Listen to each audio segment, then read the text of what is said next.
Place the driver's side floor mat in position. Adjust it to fit. Do the same for the front passenger side. Open the front bonnet. Place the mat inside. Fold down the rear seats. Place the rear floor mats in position. Adjust them to fit. Open the tailgate. Open the storage compartment at the bottom of the cargo area. Remove the partition. Place the mat inside. Close the storage compartment. Place the cargo area mat in position.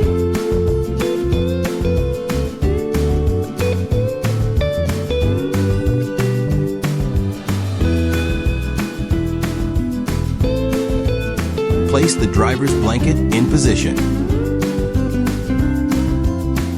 Fasten the clips.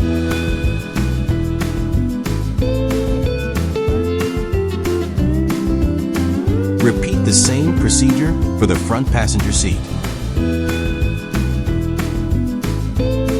Do the same for the rear seats.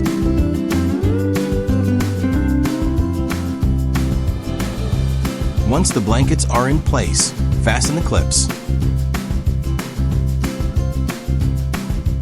Finally, lower the rear seats.